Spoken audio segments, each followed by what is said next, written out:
Hey guys, the panic is over. I got all my stats back. Whew. Wasn't really much of a panic for those of you who were unaffected.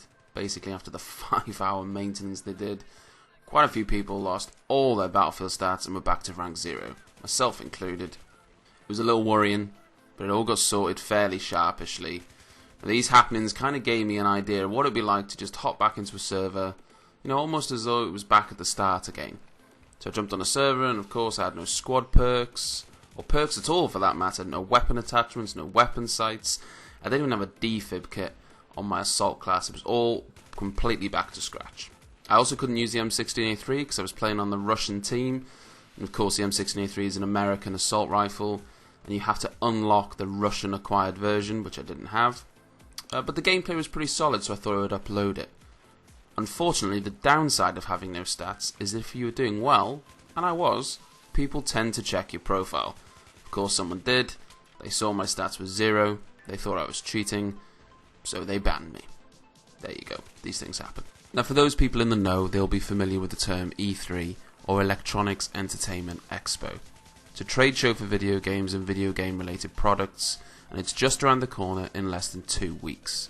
It's not open to the public, but instead it's for industry professionals, journalists and game companies to really show off their games and their progress, and Battlefield is no different. E3 is always usually the event where most companies show off a ton of new footage and release information on new game releases. We can safely say that E3 will be our best bet for a lot of Battlefield 4 information, and we already have confirmation that we'll see the first multiplayer footage from BF4 on June 10th at E3, and everyone is hyped for that. What I want to find out though is what you guys want to see at E3 relating to Battlefield 4. Some people are still on the fence about it and don't really want to commit to a pre-order or anything like that until they know exactly what they're going to get. Maybe they're holding out for a specific feature, see if it's going to be in or out or whatever, before they decide if they're going to buy the game. For instance, somebody may be against the game unless they remove suppression, or at least it's changed. Or maybe someone is completely against dynamic maps and really want to see how that game mechanic will work before they make any decision. For other people, maybe it's far simpler and all they want is large maps, larger than ever before, and they will be happy. It'll be different for everyone, but I think it'll be interesting to see what everyone will be wanting to see and learn at E3. Some people probably have no interest in E3 at all maybe, and they will only take into account the alpha when that's released before the game, and they'll use that to decide whether they're going to get the game or not. My main want, and something I'm really hoping for in E3, is esports support in some way, shape or form. It's something I've wanted since Battlefield 3, and I'm really hoping it's something that they include. And if it is something they include, I'm hoping it's something they talk about at E3. For those of you who aren't familiar with me, I'm a competitive Battlefield 3 player, and I've been playing competitive Battlefield 3 since the game was released. I attended multiple UK LANs competing in Battlefield 3 at the Insomnia Gaming Festival, which is held in the UK at Telford.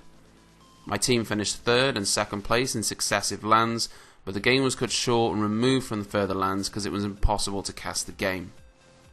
Whenever a game gets to the final, it's played on the main stage, but of course with Battlefield 3 not having any form of spectator mode, it was impossible to spectate in any final stage environment, and as such the event organisers decided the game wasn't worth their time and they stopped supporting it at the events. That's one of the reasons I kind of stopped playing competitive Battlefield 3, but I'm really hoping to get back into it with Battlefield 4. It was at the time, it was a huge shame. I'm just hoping Battlefield 4 does not suffer the same fate. Now an esports mode is pretty specific. It's something that I want, but it's not going to be to everyone's tastes. In fact, most people won't care less about an esports mode. All they want is a balanced, fun game they can play with their friends, and an esports mode probably isn't anywhere on the list. But that's fine.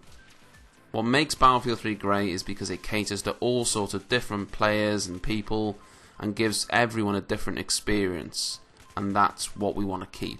Also, while we're at it, why not decide as well what people don't want to see in Battlefield? Is there something in Battlefield 3 right now that you really think is dreadful and you want it removed? And you're hoping maybe that at E3 you'll be able to see if they've removed it or not. Suppression could be the obvious option. Maybe 4-man squads need to go in your eyes. It could be anything, but I just want to find out what it is. Now I hope you've all enjoyed the video. If you have, please take the time to like and subscribe. It really does always help. If you want to get in touch with me for any reason, my Twitter is below. I'm now starting to use that more regularly, usually every day. So that's the best way of getting in touch with me if you ever needed to or wanted to. As always, I hope you enjoyed the video, and I'll catch you on the next one.